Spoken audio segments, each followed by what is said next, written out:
Villanova Sports Talk rolls along here on this Tuesday. I'm 1 for 3, perfect, getting back on the board. David Szczepanski with you here again.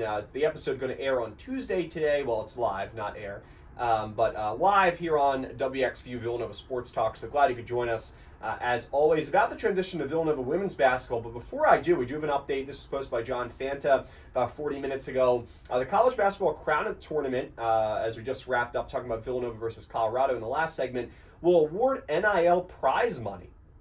This partnership is with Vivid Seats, according to John Fanta. The event will award the championship team $300,000 in an NIL package, while the runner-up receives $100,000 and the semifinalists get $50,000. So $500,000 in NIL money overall available to the championship team, the runner-up, and the semifinalists. So for Villanova, a good opportunity to pick up some money, especially if they can go far. They're one of the favorites to win it. We'll see if they do so. I think a lot of it will dictate of how Villanova plays against Colorado early on. If they look like they are playing, their best basketball, and they've had a lot of time to practice, a lot of time to get ready for this tournament, but with a new head coach, which has still not been officially decided, but Mike Nardi will lead the team into the tournament in Vegas. We'll see how it goes in that first game coming up on April the 1st. Just broke down that. Let's go over to women's basketball now. The Wildcats with a 62-60 thrilling win against St. Joe's on Sunday, as heard right here on WXVU. Steven, Ryan, and Dominic with the call, and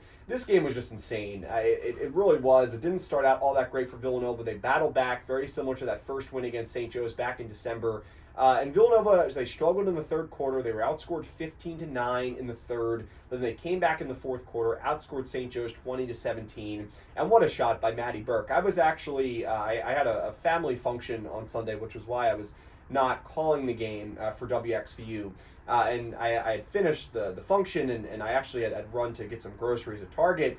And when I was there, I tuned into the last few seconds. I was waiting in the car. I had WXVU on, and then I went in the store to pick up a few things. It was still in the fourth quarter, and I had the game on my phone. I had on ESPN. I was watching the app, and Maddie Burke hit the three from the corner, and I had the fist up in the air. People in Target were probably thinking I was crazy. But really, it was an exciting win for Villanova. It truly was. Maddie Burke with a big shot. This was a game that really Villanova didn't play all that well. I mean, Jasmine Bosca was 5 for 22 from the field. She scored 15 points.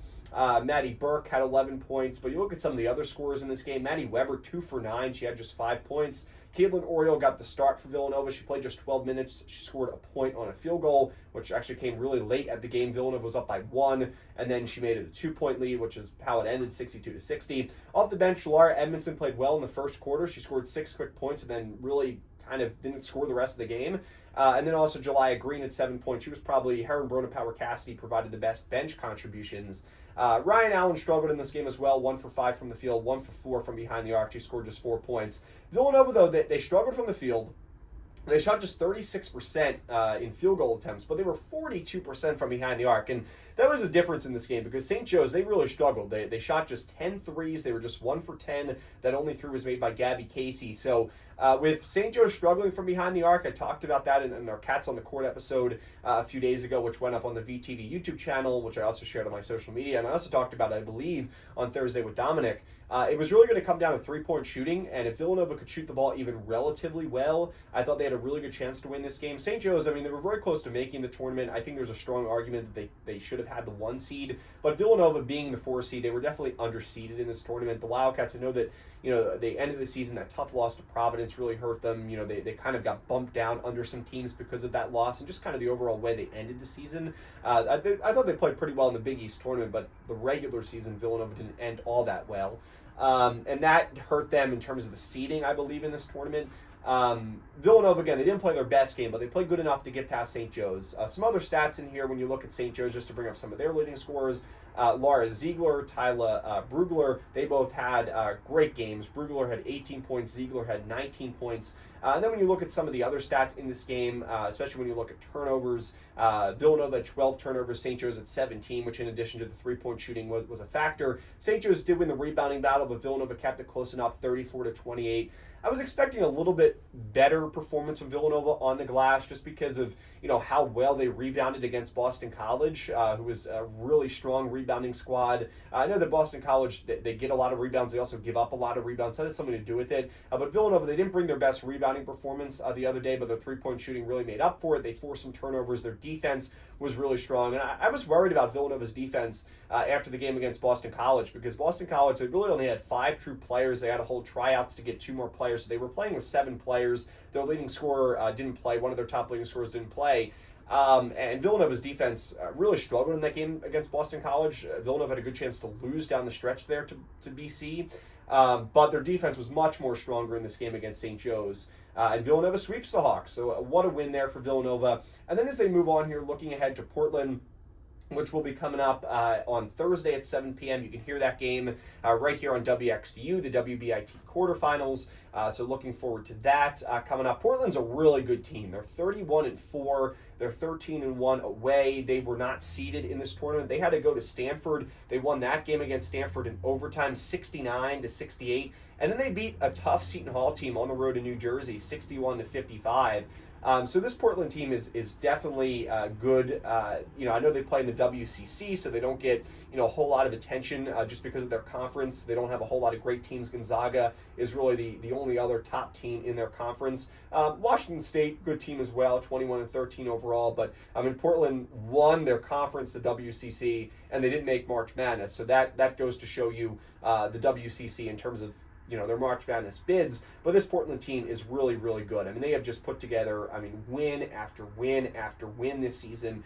They beat Stanford, they beat Seton Hall, but before that, they ended the regular season on just double checking my counting here, I believe 14 consecutive wins in the regular season to end it for Portland. So they've won 16 consecutive games. They've only lost 4 games this season overall, so it's not like they've lost a lot. So this is a really good team. This is not going to be easy for Villanova by any means coming up on Thursday. This is probably going to be one of their toughest matchups in some times. I really can't believe that Portland wasn't awarded a seed because I think there was a good chance they probably should have made March Madness. But when you look at their overall team, they score 76 points per game. Now again, some of these numbers are inflated a little bit because the WCC is not a great conference. But they're still an excellent team. They give up just 63 points per game. Their losses came to Oregon State by 4. They lost to Gonzaga by 5, and they lost to Gonzaga by 1. And that was really what hurt them because they probably won at least one of those games against Gonzaga. It would have helped them get into the tournament. But the fact that they lost both in Gonzaga, they had a worse overall record than Portland. That hurt them getting into overall March Madness, and that was really the best team in their conference besides Portland was Gonzaga. Maisie Burnham is the leading scorer for this Portland team. She averages 16 points per game. Emmy Shearer also averages 16 points per game. They're also great three-point shooters. Burnham at 37%, Shearer at 36%. But they also have Alexis Mark, who averages 12 points per game and also averages more than 7 rebounds per contest. So really good overall team. They average 36 rebounds per game. If there is a way that I think, when you look at weaknesses for this Pilots team, it is their ability to turn the ball over. They will commit 15 turnovers per game, which if Villanova's defense can be as strong as it was against St. Joe's on Sunday, I like their chances against, Portland's ability to turn the ball over. But on the other side of that coin, Portland also forces 20 turnovers per game. So this could be a game where you see a lot of turnovers between both of these teams, if it goes out at least the way that it is kind of scheduled on paper. So Villanova, I think the big thing on Thursday is to limit the turnovers and try to force them because, they will commit a lot of turnovers, will this Portland team. They're a good three-point shooting team. Their offense knows how to score. We'll see how they adjust to playing a Big East team again, right? They played Seton Hall, which was a tough matchup for them. They were able to win, though, by 6 points. So we'll see how they do kind of back-to-back and also continuing to be on the road, right? This Portland team has now been on the road 3 consecutive games. They've been on the road for, almost a week when they'll play Villanova on Thursday. So, it's tough to go to Stanford, then tough to travel all the way across the country to play Seton Hall. Luckily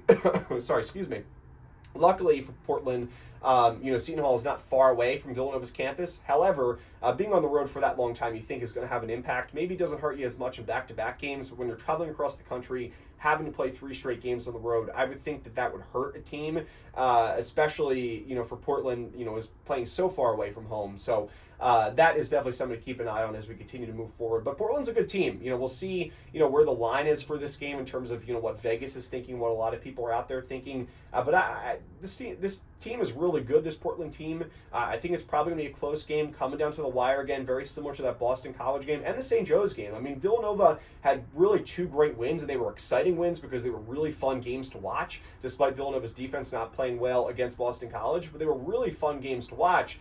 However, Villanova's not, confidently beaten any of these teams, and, the argument is, well, that's a good thing. I mean, this is a postseason tournament. These games are supposed to be pretty close. But, with that being said, I think this game really could come down to the wire. And even though Portland, I know a lot of people see the WCC conference and they just see, the fact that they've had some wins against some weaker competition, that, Villanova should easily win. But I don't think that's the case. I mean, this is a team that has upset Stanford and Seton Hall, the number 2 seed and the number 3 seed. So now they're coming for the number 4 seed in Villanova. So the quarterfinals coming up on Thursday right here on WXVU and the WBIT. Our WXU pregame coverage will begin at 6:30 p.m. and then 7 p.m. tip-off. So really looking forward to that. This will probably be the last game of coverage we'll have, because then after that, Villanova will go to Hinkle Fieldhouse in Indianapolis. So we'll, of course, have coverage for you here on Villanova Sports Talk, on WXVU, and on my social media. But in terms of live broadcasting coverage, this could be the final one for basketball season. So looking forward to that. Looking forward to hopefully a Villanova win on Thursday.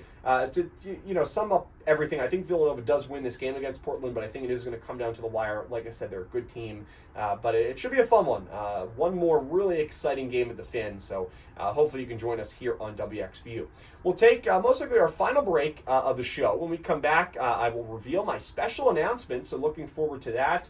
That has to do with WXU broadcast coverage, something special that we've been working on, so I'm excited to share that. Then we'll also get to the poll questions. We'll wrap things up. Again, if you have not voted, you can do so on my Twitter at WXVU David S. So be sure to join us over there. You can get your thoughts in. I'll probably open up the call lines as well if anyone would like to call in. So we'll do that as well after the break for about 15 minutes. And we'll be right back here on WXVU, the 89.1, The Roar.